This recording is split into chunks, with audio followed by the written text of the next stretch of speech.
Being disagreeable is not only not a bad thing, but it's also, despite what you may believe, a virtuous quality to have. Now let me explain. So first of all, when I say disagreeable, I don't mean outright combative or argumentative. I don't mean judgmental and critical.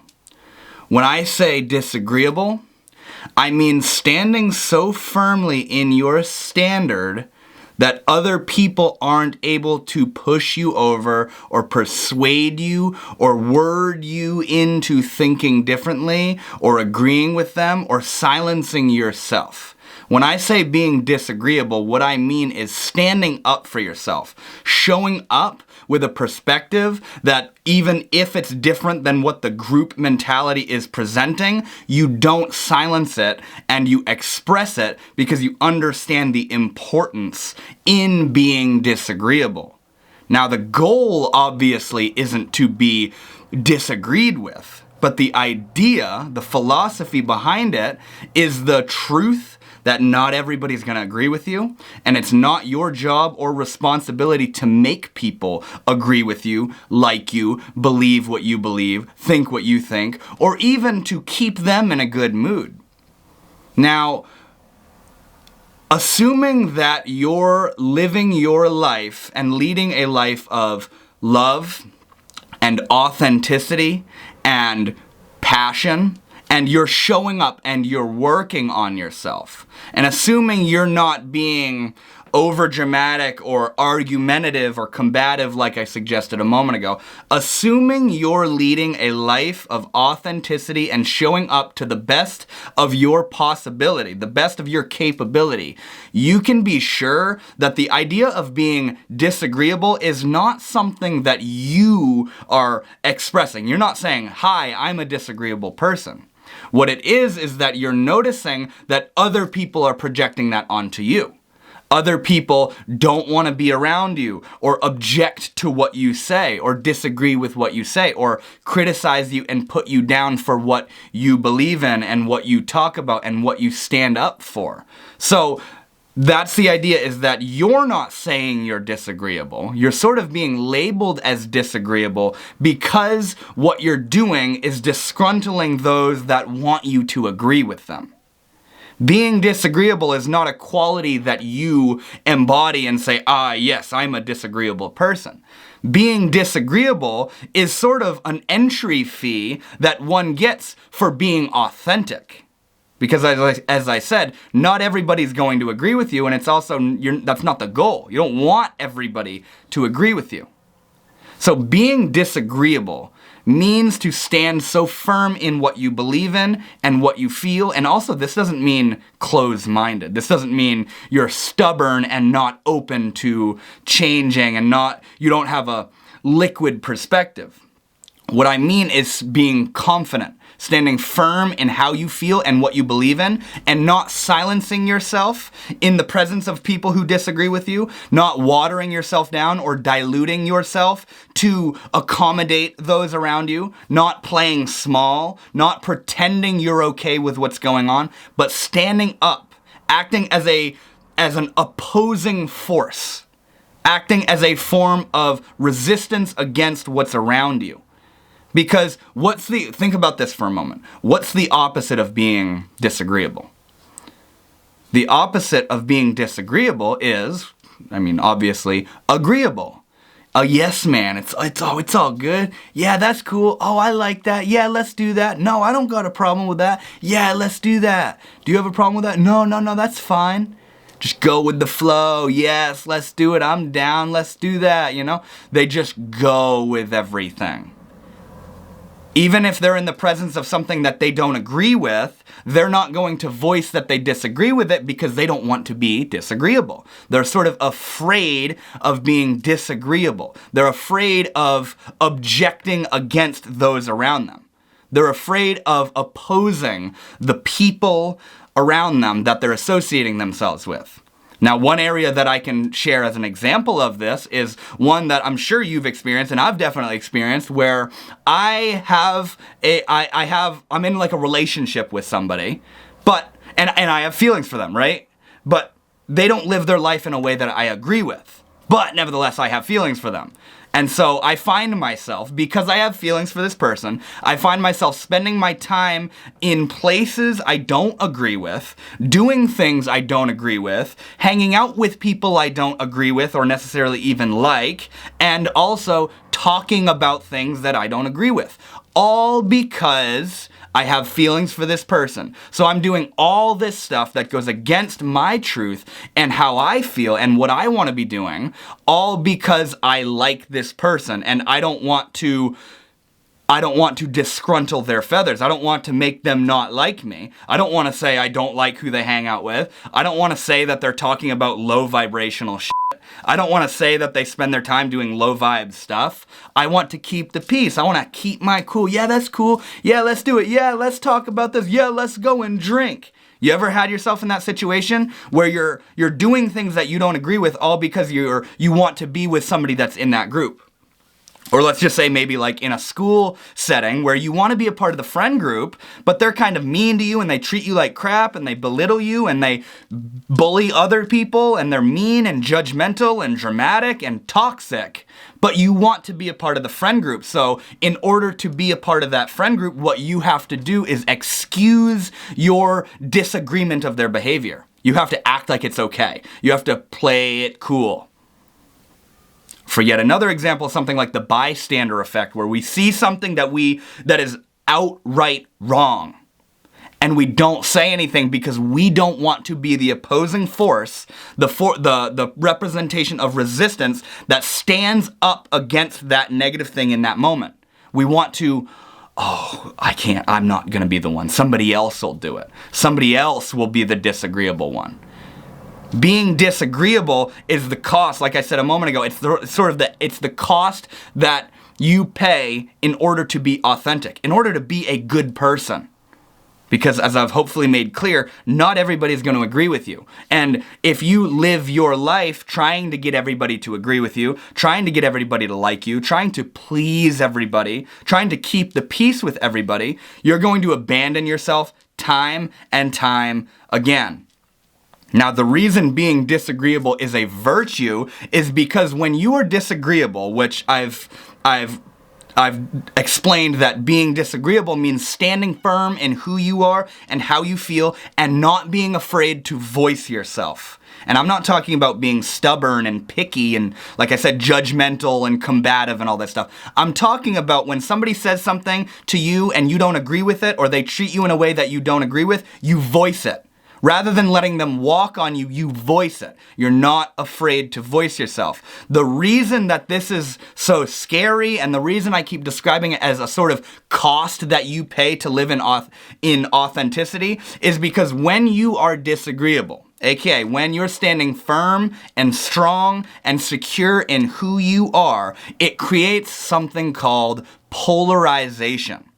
Now, polarization is your one-way ticket into leading a life of authenticity and being surrounded by those who resonate with you, those who actually resonate with you. Because here's the thing, have you ever hung out with a group of people and you were sort of lurking in the shadows, not portraying yourself, not standing up for yourself, not voicing yourself, you're just kind of blending in because you don't want to stand out, you don't want to get attention, you just want to be in the group and hang out and not be in the spotlight. But then a moment comes where you decide you see something you disagree with, or you have a blowout with one of the people, and once and for all you stand up for yourself and you cut the BS and you voice yourself. And then they all don't like you anymore. And they don't want to talk to you. And they cast you out of the group and you're not allowed to hang out anymore. That is polarization, where you have just polarized that energy from being present in your life. Now see, here you may feel bad and sad and regret standing up for yourself because you liked that friend group even though they treated you poorly, and you wish you didn't stand up for yourself and you wish they would come back and accept you back into the group or whatever it is. But see, here's the way that you can be sure that them leaving was a good thing. Did they leave because you stood up for what you felt to be right? Did they leave because you voiced your opinion? If yes, that is a positive manifestation of polarization, where that energy of that friend group, that energy dynamic was not good for you. But the reason you were stuck in it was because you weren't standing up for yourself. You weren't being disagreeable. You weren't voicing yourself. You weren't creating that polarizing resistance, so there was no way for that energy to be weeded out of your life. But the very moment you stand up for yourself, let's just say, like, aside from the friend group example, let's go to like a partner. When you stand up for yourself and you say, hey, I don't like when you do that, or I don't like when you talk to me like that, or could we talk about this? And you get belittled, you get a lecture about how you're being over dramatic, about how you're being too much, about how this isn't a big deal, and why are you making all these problems, and it was all fine until you brought something up. That's polarization, and that's an example of toxic energy becoming polarized from you the moment you stood up for yourself, which is a healthy thing to do. So if somebody puts you down, criticizes you, judges you, hates on you, casts you out of their life because you stood up for yourself, you can be sure that that is an example of positive polarization, where them leaving is a good thing. It's a good thing. So to give you a further example of this that I'm talking about, this idea of polarization, let's say you like the color red. Red is your favorite color. You love red, you love talking about red, you love wearing red, you love being a red guy, a red person. But then there's this group of people, and they all like red. They all like blue. They're blue people. And you feel lonely, and they and you feel like you want to be a part of that group, but they like blue and you like red. So what you do is you start wearing blue. You start saying, hey guys, I like blue. I'm a blue person too. And they're all like, oh yeah, let's go. And they hang out with you. They take you into their group. You guys spend time hanging out. But here's the thing. You're a red person, but they're doing blue person stuff. They're having blue person conversations. They're engaging in blue person activities. They're being blue people. But you're a red person. So inside you're wearing this mask, this persona, this masquerade, this front that you're a blue person, while all the while inside you're a red person, but you don't want to voice that and express that. That's funny, a blue card just went by. You don't want to express that you're a red person because you know that that's how you're going to get kicked out of the blue person group. So the cost of you being included in this group of people is you abandoning how you really feel. And we do this in friend groups, we do this in relationships, we do this with our careers, we do this in our family members. We abandon ourselves for being included in the group. We think it's better to be included than it is to stand there for ourselves. We would rather be liked for who we're not than hated for who we are. We're afraid to be who we are because we're afraid of people not liking us. So what we do is, when that inner child aspect of you, the truth of who you are, pops up and says, I'm a red person, the ego, the one who wants to be liked by everybody and doesn't want to be judged and ridiculed and all that stuff, says to its inner child, no, you go sit down. We're going to be a blue person. I need all these blue people out here to like me, so you, red inner child, you go sit in timeout. I'm going to go be a blue person because I want everybody else to like me. You're abandoning yourself for external validation. So you think you're having a good time with the blue people, but all the while you're suffering because you're not in harmony with who you are. So then the day comes where you say, you know what, guys? I'm not a blue person. I'm a red person. And I'm kind of like, is that okay? Can I be a red person? Are you guys gonna, you know what I mean? I'm a red person. You guys are blue people, and I'm a red person. What do you think of that? And they kick you out. They judge you. They laugh at you. They point at you. They ridicule you. They kick you out of their group, all because you stood up for yourself. This is polarization. And even though it hurts, the part that it's hurting in you is the part that is so used to abandoning itself to get other people to say, you're so amazing, you're so great, you're enough, you're included. We need to be willing to have people not like us. We need to be willing to let people talk. We need to be willing to let people spin stories about us that aren't even remotely true to any stretch of the imagination. We need to be willing to have people that don't like us. We need to be willing to be disagreeable. It's literally critical for your well-being. Because if you're not being disagreeable, you're abandoning yourself. You're trying to keep the peace. And the keeping the peace is where that's stemming from. I mean, could be stemming from childhood dynamics, and it most definitely, it probably is, but nevertheless, keeping the peace with people, not wanting to create conflict, is a means of trying to get a sense of validation from the outside where when somebody does something you disagree with and you don't confront them about it, there's this weird positive emotional payoff that you feel where, I'm keeping the peace with them and they're still in my life, so that means I'm still enough. And if when they do something that you disagree with and you point it out and you get shut down, the people pleaser mentality thinks, oh my God, I shouldn't have voiced how I felt. I shouldn't have expressed myself, and what I should do is let them do things that I don't agree with because it feels better to me to be included with them than it does to stand up for myself and be cast aside from their life. Now, to dive deeper and to continue to unpack this idea of being disagreeable, let's think about somebody that, kind of like we were talking about, the opposite of being disagreeable is kind of being a yes man. Just compulsively keeping the peace, not afraid to create conflict, afraid to offer up opposing material, afraid to create resistance. I had a friend some years ago, and it was the kind of person where he was afraid to say anything that went against the grain of what I believed to be true. Where when we had a conversation, he would never say something that invalidates the truth of what I'm saying. He'd agree with me. He'd literally say, yeah, man, yes, man, yeah. It was a yes man. He wouldn't have any sort of opposing belief systems. He would just agree with me. When I was like, what do you want to do, man? Like, we're hanging out. What do you want to do? Whatever you want to do, man. Okay, and I'd pick what we would do, and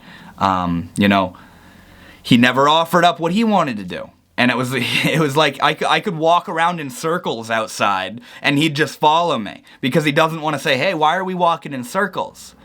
We'd go on a walk, and if I didn't say anything, he didn't say anything. If I didn't start the conversation, there was no conversation started, and so what this resulted in was it was like nobody was there. And this is where you learn that resistance that somebody expresses of disagreeing with you or offering up what they want to do or them starting a conversation or them saying, no, I don't really feel like doing that. Or you know what, let's do this. Let's go eat here, like your partner. Hey, what do you want to have for dinner tonight? Oh, I don't care. Nice, cool, I asked because I wanted to see what you think, and obviously that's something where occasionally it makes sense, but if it's all the time, it's like no one's there.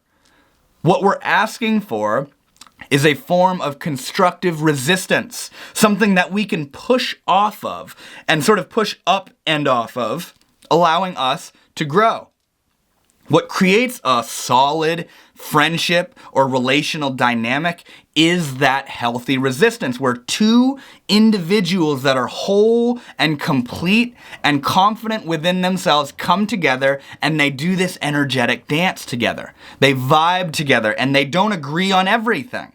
It's like that opposition creates interest. It creates growth. It prompts growth. And when there isn't that resistance, it feels like nobody's there. It feels like you're not even hanging out with somebody. You know what I mean? And when somebody voices themselves, like I had another friend who was the complete opposite of that first friend I was talking about, where he was very firm in who he was. And he wasn't afraid to disagree with me. And he wasn't afraid to speak his mind and start a conversation and say what he wanted to do.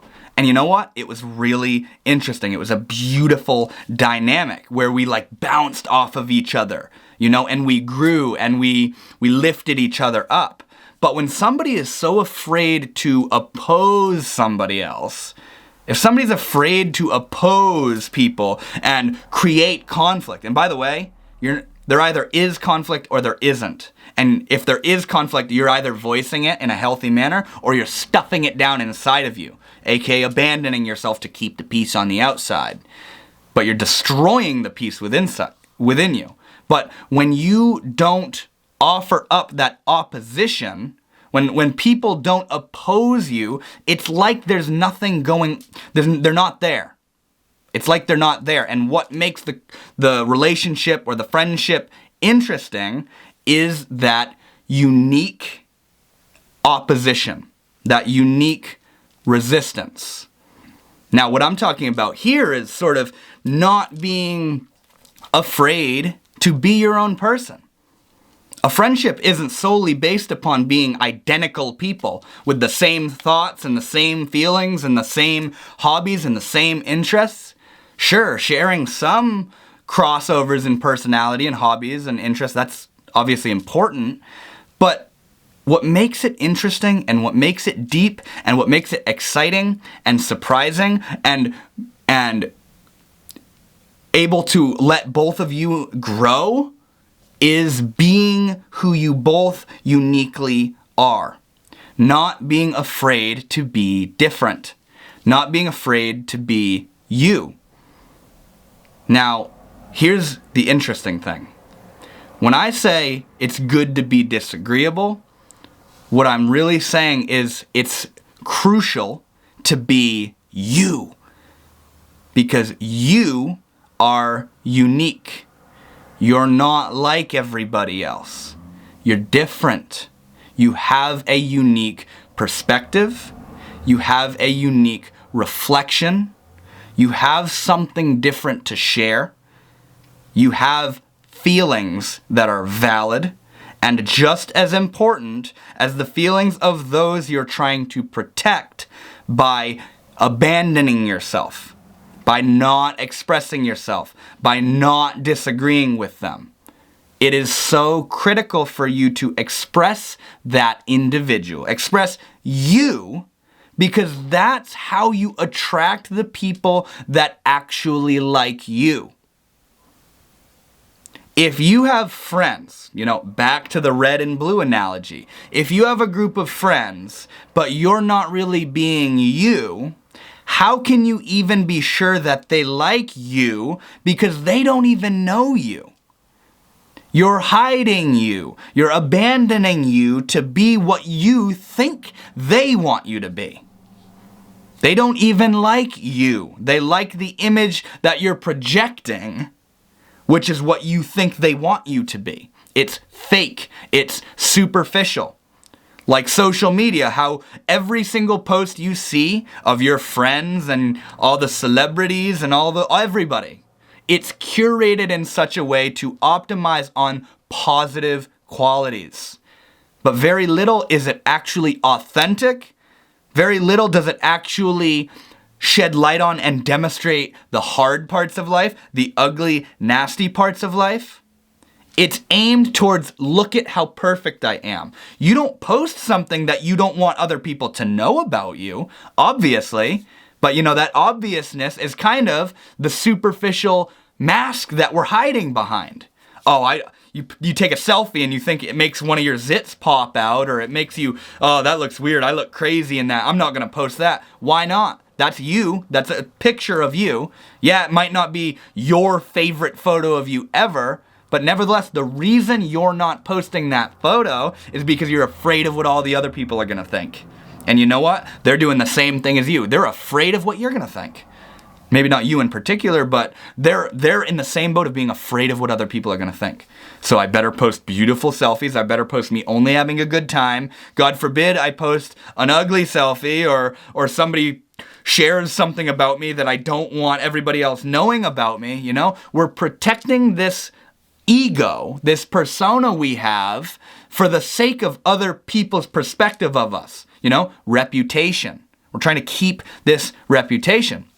And wanting to have that good reputation and caring what other people think of us is the same thing that causes us to abandon ourselves, to not stand up for ourselves, to keep the peace.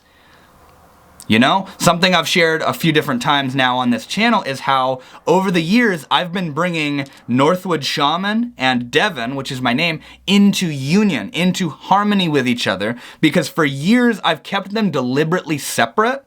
Meaning people I know and my friends and family and coworkers don't know that I have this YouTube channel where I talk about this kind of stuff to you guys. I was afraid, and the reason that is because I was afraid of what they were all gonna think. And over the years, I've been bringing it into one, and the form that that's taken is I have my YouTube linked on my personal Instagram account, everything. They can all access this right here. They may even be watching this video right now, and also I've been taking it a step further in posting thumbnails and clips of my videos on my personal Instagram account's story. Now you may be hearing this and being like, oh yeah, what's the big deal? Well, to me, it's a direct example of what I'm talking about here, where when I first added my YouTube link onto my personal Instagram, I was like petrified. Oh my God, my coworkers and all those people I went to school with that I don't talk to or even like, they're all gonna be able to see it and they're gonna think I'm all so weird and mystical and they're all gonna judge me, they're all gonna make fun of me, they're all gonna hate me.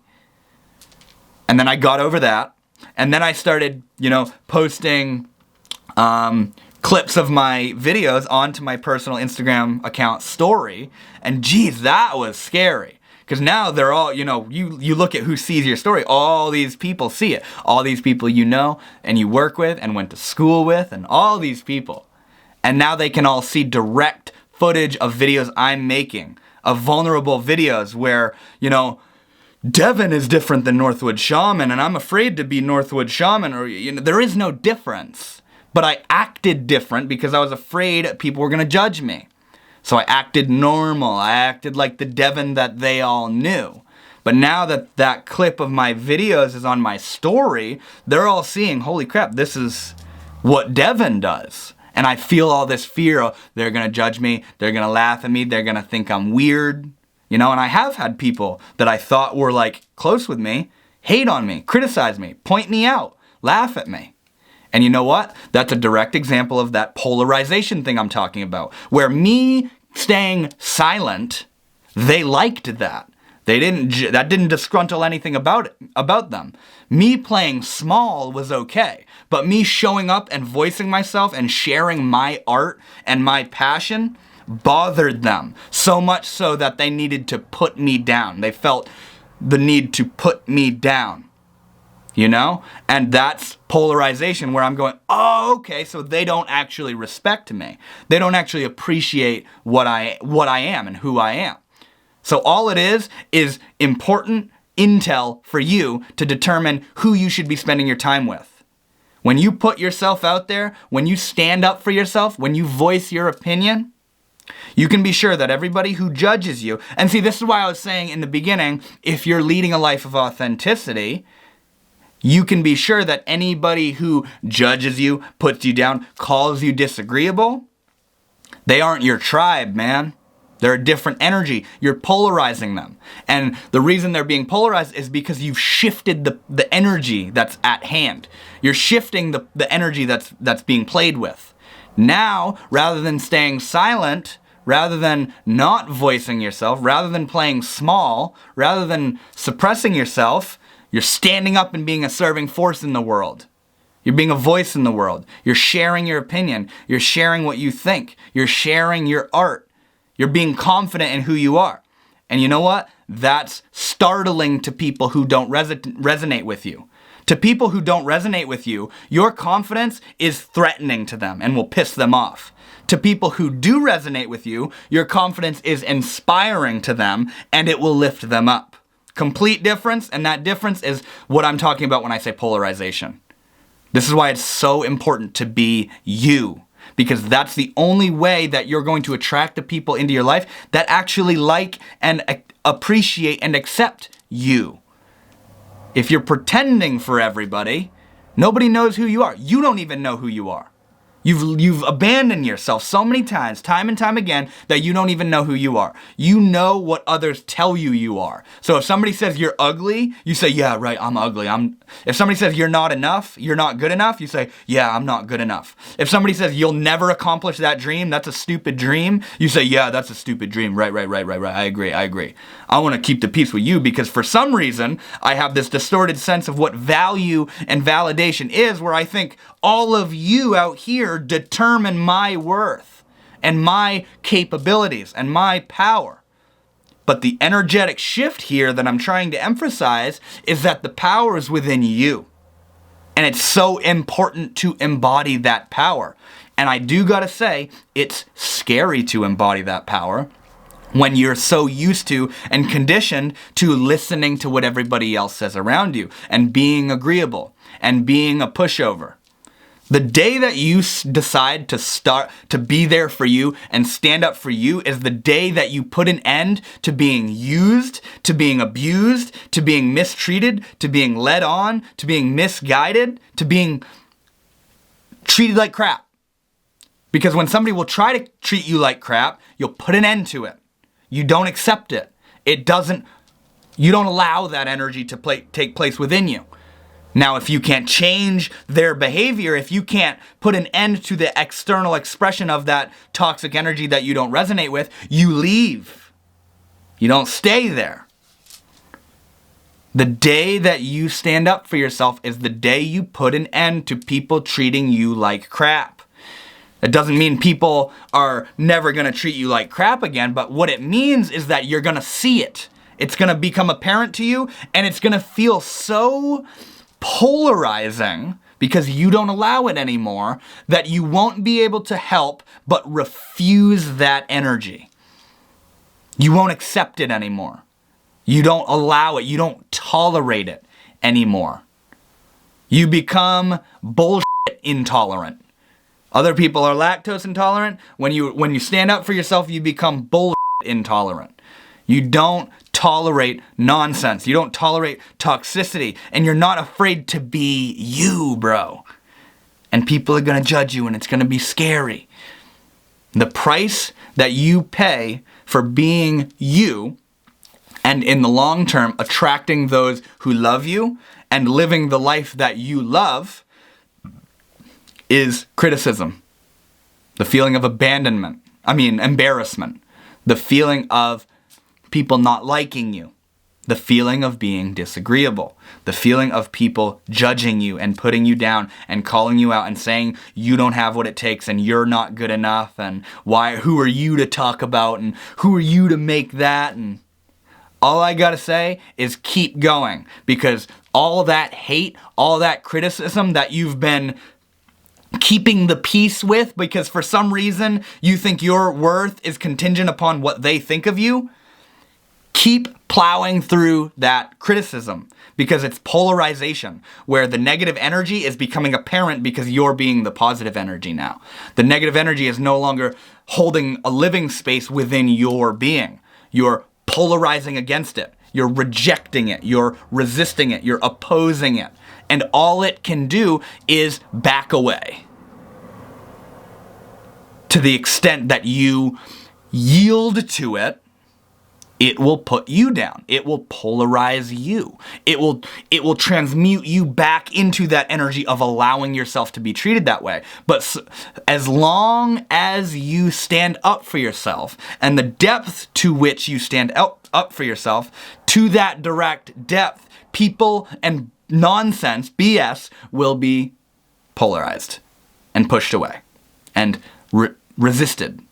You're acting as like when a light enters a room, the darkness disappears immediately. It can't exist in the presence of the light. So when you are the light, the darkness has no place, and it will vaporize in the presence of your light. This is why it's so important to be you and to stop being afraid of being disagreeable. It's good to be disagreeable. And I do want to preface real quick, I'm not talking about being argumentative. I'm not talking about being judgmental and combative. I'm not talking about being petty. I'm not talking about being closed-minded. What I'm talking about is when you're being put down, Stop putting up with it. Stop allowing it. When you're being treated in ways you disagree with, stop suppressing your feelings. Let the world know how you feel. When somebody asks you to hang out and you don't feel like hanging out, but you're like, oh, well, I guess I'll hang out. I don't want to hurt their feelings. No, you don't want to hang out. Say that. Hey, I'm sorry, but I don't want to hang out. When somebody keeps doing something, you know, they're slamming your car door when they get in the car, and you're like, oh my God, every single time they shut the door, and you're like, I'm not going to tell them that they're slamming the door and it's bothering me, you know, all that. No, tell them, hey bro, do you mind not slamming my door every time you get in? Be you, because it's a positive opposition.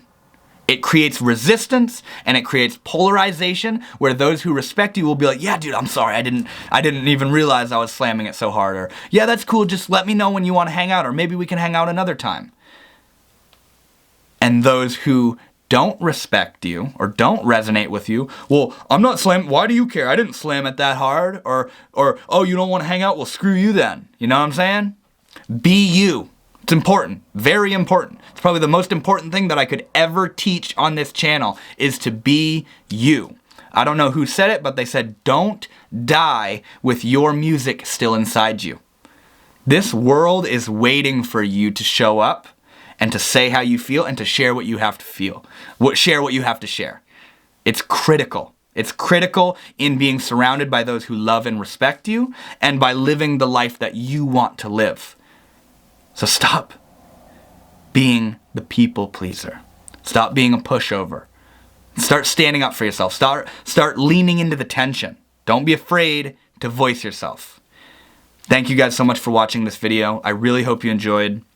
And as always, if you did enjoy, consider leaving a like and subscribing because it really helps me out. It helps move this channel right along, and I love it so much, and I appreciate it in a way that words could never convey.